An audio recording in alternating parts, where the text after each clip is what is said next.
पढ़ा लिखा युवा आज घूम रहा बाजारों में, अनपढ़ नेता दौरे पे है महंगे महंगे कारों में। बताइए सरकार से मैं यह सवाल पूछना चाहता हूं कि नेता बनने के लिए कोई मैच्योरिटी की जरूरत नहीं है, और एक हमें कर्मचारी बनने के लिए, एक चपरासी बनने के लिए हमको इंटर और मैट्रिक पास करके भी आज आरआरबी का रिजल्ट देख लीजिए, किसी का 92 जाता है कट ऑफ मार्क्स, तो किसी का 60 जाता है।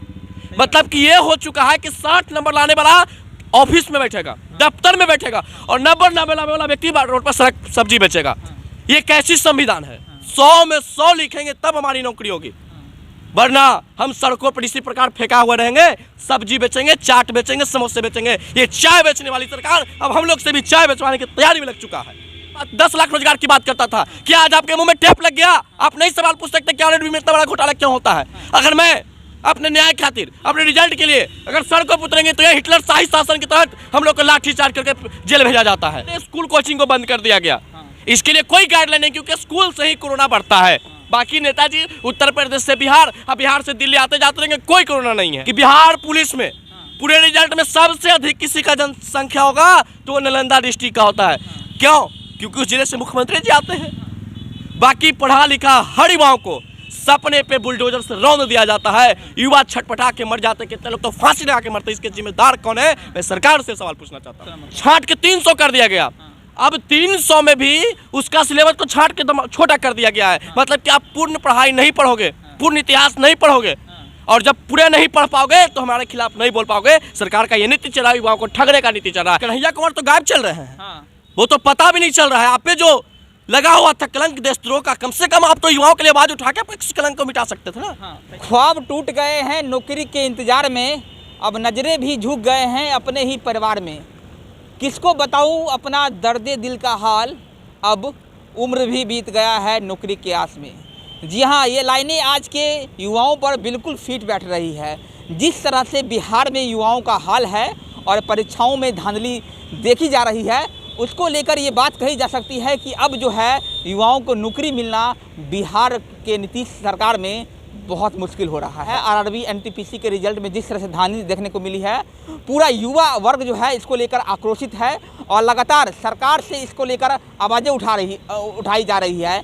लेकिन देखिए, सवाल यही है कि आखिरकार कब तक युवाओं के साथ गद्दारी होती रहेगी? तो आखिरकार बिहार का युवा कब तक अपने आप को ठगा हुआ महसूस करेगा? ये बहुत बड़ा सवाल है। देखिए, जदयू के युवा नेता पुरुषोत्तम राज जी अभी हमारे साथ हैं, बातचीत करेंगे, क्योंकि बिहार में नीतीश कुमार की सरकार है और जिस 19 लाख रोजगार का वादा करके नीतीश कुमार की सरकार सत्ता में आई थी, वो रोजगार का वादा कितना निभा पा रही है नीतीश कुमार की सरकार, ये बहुत बड़ी बात है। पुरुषोत्तम राज जी, क्या लगता है कि आरआरबी एनटीपीसी में युवाओं के साथ एक बार फिर से धोखा हुआ है और रिजल्ट में जो है भारी गड़बड़ी देखी गई है? कैसे देखते हैं? देखिए, सबसे पहली बात है कि यह सिर्फ रेलवे और आरआरबी का ही बात नहीं है। बिहार पुलिस का भी आप रिजल्ट देखें या अन्य किसी भी वैकेंसी का आप रिजल्ट देखें, उसमें धांधली होता है।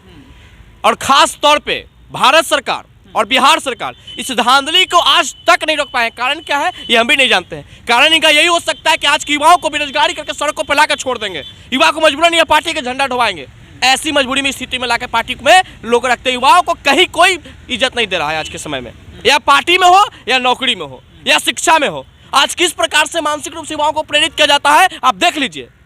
रैली ऑफलाइन होगी, उत्तर प्रदेश में चुनाव है, रैली ऑफलाइन होगा, पार्टी का मीटिंग होगा, पार्टी तोड़ जोड़ की राजनीति करेंगे ये लोग, पक्ष और विपक्ष लोग, लेकिन युवाओं के हित की बात कभी नहीं करेंगे। सारे स्कूल कोचिंग को बंद कर दिया गया, इसके लिए कोई गाइडलाइन नहीं, क्योंकि स्कूल से ही कोरोना बढ़ता है। बाकी नेताजी उत्तर प्रदेश से बिहार, बिहार से दिल्ली आते जाते रहेंगे, कोई कोरोना नहीं है।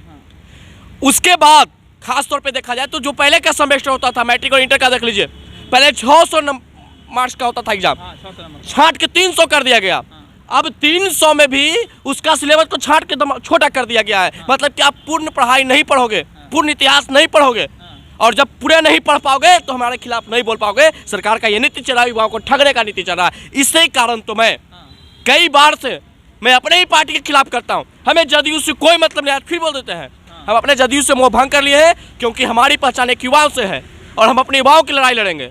और तब तक लड़ेंगे जब तक ये सरकार, युवाओं को ठगने वाली सरकार जब तक शांत नहीं हो जाती, जब तक युवाओं को अधिकार नहीं मिलता है, तब तक हम लड़ेंगे। आज आरआरबी का रिजल्ट देख लीजिए, किसी का 92 जाता है कट ऑफ मार्क्स, तो किसी का 60 जाता है। मतलब कि ये हो चुका है कि 60 नंबर लाने वाला ऑफिस में बैठेगा, दफ्तर में बैठेगा, और 90 लाने वाला व्यक्ति रोड पर सड़क सब्जी बेचेगा। ये कैसी संविधान है, ये कैसी नियम है? मैं सरकार से पूछना चाहता हूँ। आरक्षण करना है तो एडमिशन में कीजिए, कोई दिक्कत नहीं, हर व्यक्ति गरीब हो सकते हैं, उसको आरक्षण दिया जाए, एडमिशन कोई दिक्कत, लेकिन कम से कम पढ़ा लिखा व्यक्ति को तो आप अफसर बनाइए। 90 नंबर वाला क्या आपके अनुसार मेरिट से छट गया और 60 नंबर वाला मेरिट में आ जाता है, वो नौकरी करता है। तो बिहार के विकास और देश का विकास आप कैसे खोजते हैं नीतीश कुमार जी और माननीय प्रधानमंत्री मोदी जी? आप हमें बताइए, जब मैच्योर्ड व्यक्ति रोड पे सब्जी बेचेगा और 60 नंबर लाने वाला युवा सरकारी दफ्तर में बैठेगा तो विकास और भ्रष्टाचार कैसे समाप्त होगा? मैं आपसे सवाल पूछना चाहता हूँ। सही बात है। तो आखिरकार जिस युवाओं को ठगा जा रहा है, इसमें सुधार कैसे होगा? कौन इसको सुधारेगा? इसको कोई नहीं सुधार सकता। इसके लिए जब तक युवा वर्ग हम लोग एक साथ नहीं आएंगे, पार्टी से ऊपर उठ के हम लोग काम नहीं करेंगे, तब तक हम लोग को न्याय नहीं मिलेगा। कहा जाता है पढ़ा लिखा युवा आज घूम रहा बाजारों में, अनपढ़ नेता दौरे पे है महंगे महंगे कारों में। बताइए सरकार से मैं यह सवाल पूछना चाहता हूं कि नेता बनने के लिए कोई मैच्योरिटी की जरूरत नहीं है, और एक हमें कर्मचारी बनने के लिए, एक चपरासी बनने के लिए हमको इंटर और मैट्रिक पास करके भी एग्जाम में क्वालिफिकेशन करना पड़ता है, क्वालिफाई करना पड़ता है, और अगर पैसा नहीं है तो हमको नौकरी से हटा दिया जाता है मजबूरन। अब बताइए, सबसे ज़्यादा नालंदा डिस्ट्रिक्ट के लोग हैं क्या पढ़ा लिखा? कि बिहार पुलिस में पूरे रिजल्ट में सबसे अधिक किसी का जनसंख्या होगा तो वो नालंदा डिस्ट्रिक्ट का होता है। क्यों? क्योंकि उस जिले से मुख्यमंत्री जी आते हैं। बाकी पढ़ा लिखा हर युवाओं को सपने पे बुलडोजर से रौंद दिया जाता है, युवा छटपटा के मर जाते, कितने लोग तो फांसी लगा के मरते। इसके जिम्मेदार कौन है? मैं सरकार से सवाल पूछना चाहता हूँ।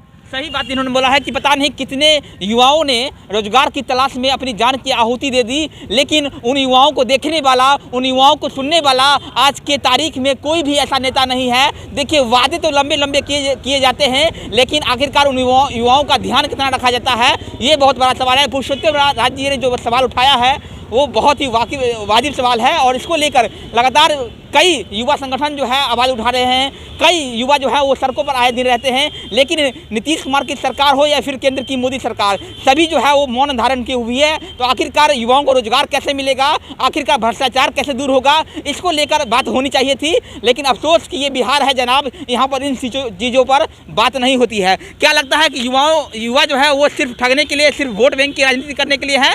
क्योंकि जब चुनाव आता है तो लंबे लंबे बड़े बड़े वादे किए जाते हैं कि 19 लाख रोजगार देंगे, इतना करोड़ रोजगार देंगे एक साल में, मोदी सरकार भी कहती है। लेकिन जब जमीनी हकीकत देखा जाए तो युवाओं को रोजगार मिलता ही नहीं। पता नहीं कितने युवा जो है अपनी रोजगार की तलाश में जान की आहुति दे देते हैं। तो ऐसे कैसे चलेगा? देखिए, अब वो सवाल इसीलिए तो सबसे पूछ रहे हैं, सरकार से पूछ रहे कि आपने 19 लाख नौकरी के वादा किए थे, और जो हमें नौकरी मिलता है उसमें भी आप ऐसी कर रहे हैं, घपला कर रहे हैं, घोटाला कर रहे हैं।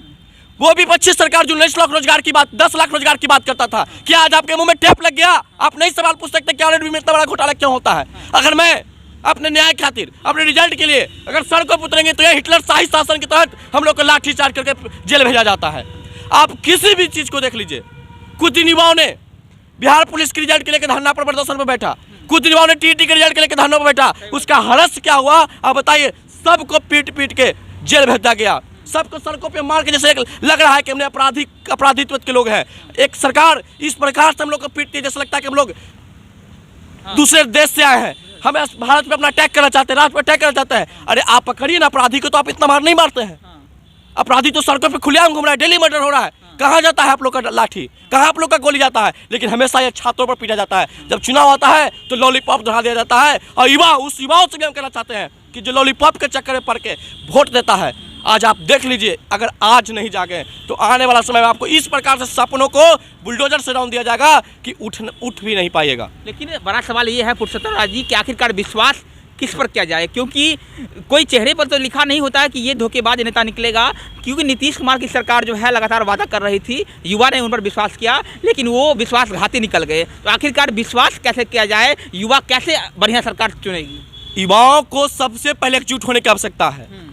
जो युवा आज तमाम बड़े बड़े पार्टियों में जा करके आज बोल नहीं पाते हैं, सबको एक जगह आना होगा, और आज एक जगह नहीं आ पाएंगे तो आने वाला पीढ़ी कभी आपको बर्दाश्त नहीं करने जा रहा है। क्योंकि आज मेरे साथ हो सकता है तो कल मेरे पिछले लोग के साथ भी हो सकता है, मेरे छोटे भाई के साथ भी हो सकता है, मेरे बेटे के साथ भी हो सकता है। तो आज हम लोग को जागने की आवश्यकता है। पार्टी संगठन को छोड़ दीजिए, आप एकजुट होइए, और एकजुट होकर आप सरकार से सवाल कीजिए। जब हमारी लड़ाई में भारत को आज़ादी मिल सकती है, जब हमारी लड़ाई में आप देख लीजिए जेपी आंदोलन किए थे छात्रों के लिए, उनके चेला हुआ करते थे लालू नीतीश कुमार। आज खुद आप बताइए, आप मुख्यमंत्री के पोस्ट पर बैठ गए, जिस छात्रों के लिए आप लड़ाई लड़के सदन में बैठे हैं, आज वही छात्र को आप लाठी चलाते हैं मुख्यमंत्री जी, और विपक्ष का सरकार और पक्ष दोनों चुपचाप रहता है।